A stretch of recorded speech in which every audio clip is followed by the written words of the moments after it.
keluar. Ini pintu alunikan. Kemudian dari memang kesusahan penyidik itu tidak ada saksi yang melihat.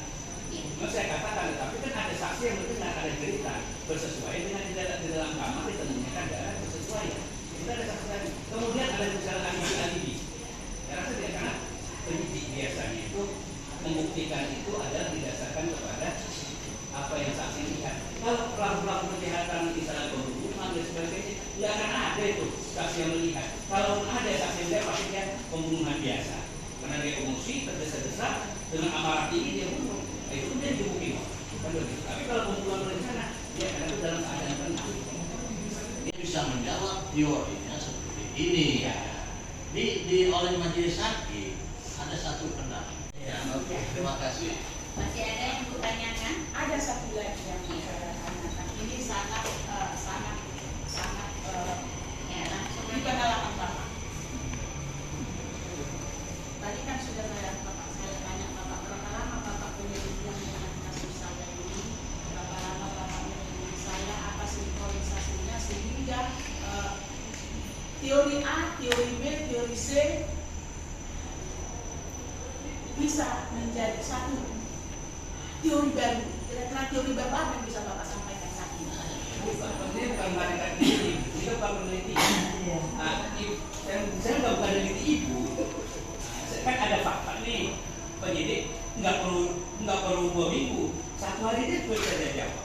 Kenapa?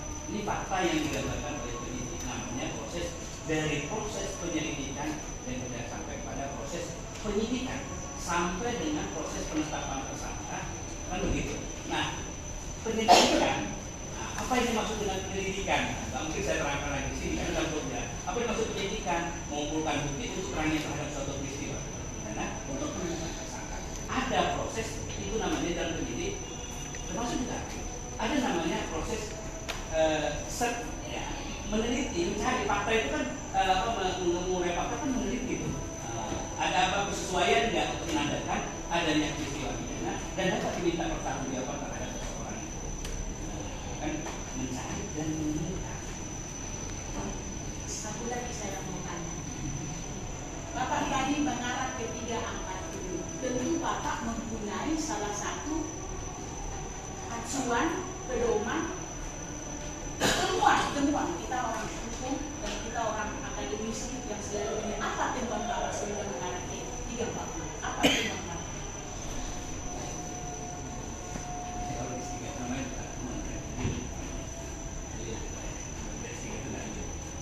nah, yang bisa diikuti masih mau ada.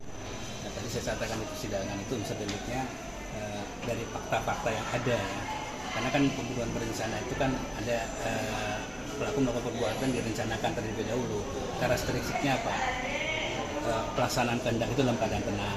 Apalagi kan di lokasi itu dia di rumah dan sebagainya kan begitu ya. Kemudian ada dengan waktu antara pelaksanaan kehendak dan pelaksanaan kehendak kan gitu. Kemudian pelaksanaan kehendak dalam keadaan tenang. Kan begitu. Karena kan faktanya ini kan di rumah kan begitu ya. Kemudian ada terpaksakan lagi karena ini juga kan apa namanya juga terpaksakan lagi itu dari apa? Ada alibi tersangka itu kemudian di apa namanya terdakwa alibi kemudian dipaksakan oleh penyidik ternyata tidak bersesuaian. Itu menandakan memang adanya maksud si pelaku terdakwa ini untuk mengaburkan terhadap suatu peristiwa itu. Termasuk ucapan tidak melakukan atau membantah perbuatan melakukan tindakan itu termasuk juga alibi ya? Iya, alibi. Karena kan kita pidana kan harus berdasarkan bukti. Itu kan prinsip kriminalibus tadi saya katakan itu kan harus namanya pasti terdakwa nggak ada sejarahnya terdakwa itu mengaku perbuatan. Download Tribun X sekarang, menghadirkan lokal menjadi Indonesia.